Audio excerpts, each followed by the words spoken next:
Le château d'une nuit. Il était une fois Nelly, la fille d'un menuisier. C'était une petite fille blonde de 11 ans qui avait beaucoup d'humour. Elle avait les yeux verts et était très gentille. Elle habitait dans une petite maison en bois construite par son papa près d'une grande forêt et d'une allée couverte. Il y avait là plein de brume et d'animaux. Mais un jour où elle était partie ramasser des champignons dans la forêt, elle passa devant une grotte habitée par un dragon grassouillet qui avait un derrière qu'on voyait de devant. Le dragon était rouge, tout sale, avec une grande queue. Le dragon se jeta sur Nelly, essayait de lui faire peur. Comme il n'aimait pas être dérangé et qu'il trouvait sa grotte trop petite, ils lui demandèrent de construire un château en une seule nuit. Non, mais ça ne va pas, dit la petite fille. Et puis quoi d'autre encore? Tu ne veux pas que je te donne un bain ou que je te nettoie les ongles de pied non plus? Si tu ne construis pas mon château, je te mange rôti, répond le dragon.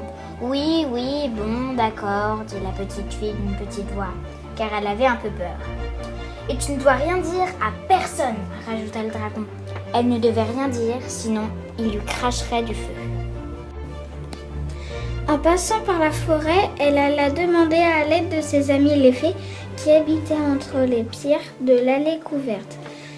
Elle était amie avec les fées parce qu'elle leur faisait des blagues rigolotes et que les fées aimaient rire. Il y avait des fées de toutes sortes de couleurs. Les fées firent apparaître un tapis volant. Elle s'en servit pour transporter les outils du menuisier jusqu'à la forêt. Elles rendirent les outils vivants, grâce à leur magie, en disant la formule « La Loulou ». La hache abattit les arbres, la scie coupa des planches, le marteau et les clous les rassemblèrent. Les fées déplacèrent des pierres grâce à leurs baguettes. La pelle et le seau fabriquèrent du ciment pour les assembler. La petite fille transportait les planches grâce au tapis volant. Elle les emportait aux outils et leur donnait des ordres pour la construction, car en tant que fille de menuisier, elle savait comment faire.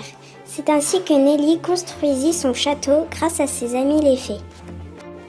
Au lever du jour, le dragon va voir le château, mais il n'était pas content du tout, car elle s'était fait aider. Il lui crache du feu, mais les fées lancèrent une épée enchantée à Nelly. L'épée était en or et en émeraude, et elle brillait la flamme magique du dragon répandit sur l'épée. Le dragon explosa en une grosse boule de lumière et retomba en un tas de cendres. C'est à ce moment-là que le papa menuisier, inquiet de ne pas voir sa fille, arriva. Après tant d'inquiétude, il pleura de joie, content de retrouver sa fille. Elle lui raconta ses aventures. Le papa, très fier, serra dans ses bras sa courageuse fille et remercia les fées. « De rien, quand on est ensemble, on peut tous surmonter », dirent les fées. Le papa et sa fille décidèrent d'habiter dans le château où ils vécurent heureux jusqu'à la fin de leur vie. Ils restèrent longtemps amis avec les fées. Morale, quand on est ensemble, on peut tout surmonter.